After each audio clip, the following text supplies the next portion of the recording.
defender in the NBA right now? And that's not hyperbole. It's not.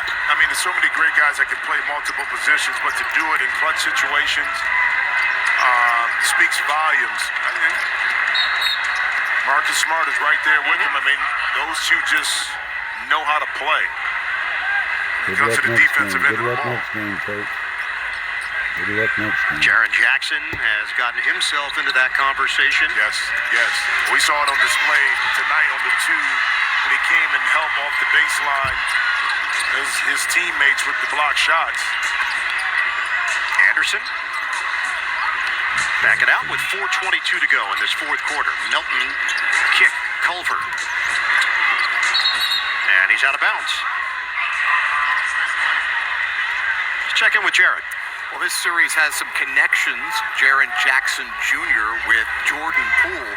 Jaren Jackson and Poole started playing together when they were 15 years old in AAU, and Jaren told me it was really a competitive thing when they first started playing on the same team together. They didn't like each other at all, but then they became roommates, and all of a sudden became really close friends. They ended up playing high school basketball together.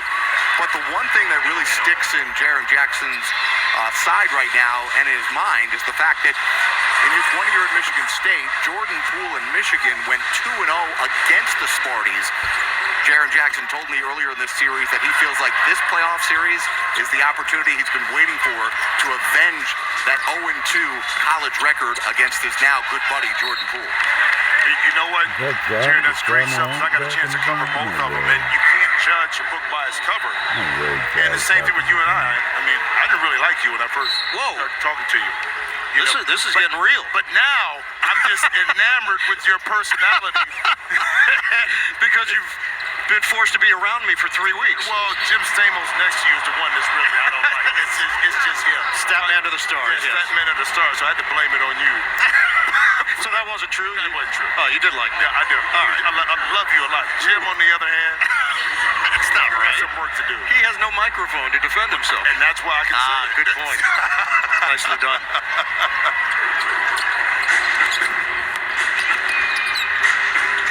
Kick out for Juan Toscano Anderson. And it's rebounded by Culver. So just to get it on record, you did like it. Don't hesitate. I love you to Just go death. up. And I don't know who I like more, you or Noah.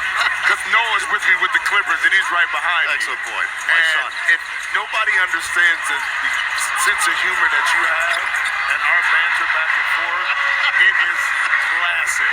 I mean, it's like we've known each other truly for a long, long time. Oh, man. Taking pictures and sending it, I mean, in our room. It's been a pleasure, Chip. I don't know what's going to happen the rest of this series, and there very well could be a Game 7. You and I could be sitting here in Memphis for that, but either way, it has been a blast working alongside you.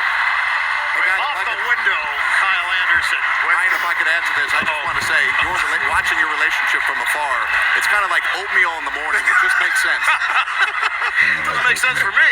I'm not an oatmeal guy. He's not an oatmeal guy. He likes classic heavier foods in the morning. You know, I like heavy foods in the morning. That's true.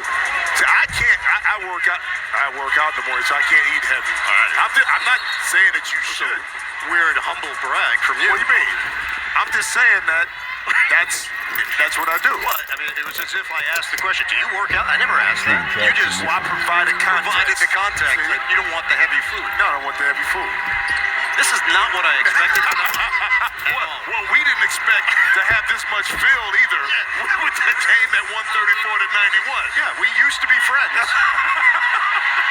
Until Game 5. Well, we can talk over it. We got some time after the game. You have an early flight. What does that mean? It doesn't affect me whatsoever. Melton tosses it up from long range. And the Warriors try to push it up the floor with Moody. Ooh, that boy went flying. On Friday night, foul call. Kuminga will shoot a pair. And the mental state now of the Warriors. You laid out what you thought their mentality would be, even on the wrong end of a blowout, that this team has supreme confidence. We don't know the status of Steve Kerr. Mike Brown has stepped in for 2 games as the acting head coach. But you have Steph Curry. You have Klay. Hey, I remember when the Warriors were up 3-1 in the finals against the Cavaliers 2016. I wonder if history will repeat itself against the Grizzlies. We'll see. Like and subscribe. Looney has been on the team. He hasn't been one that needed to be really counted on to do it. Wiggins, you're going to have to lean into him. And you better not take this Memphis team for granted, because guess what? The pressure is on you to win that game at home. You don't want to come back here in a game 7 with the way this crowd is and the confidence that this young team may play with. So you got to handle your business when you can. Bucket by Moody, final minute here at FedEx Forum. Don't forget, Inside the NBA is coming up next, presented by Kia. We'll let those guys take over. Yeah, I'd be interested if I could watch that to hear what they have to say, or what they've been saying in the green room about this game right here. Culver on the fade. Tip-in doesn't go from Milton. 34 seconds to play.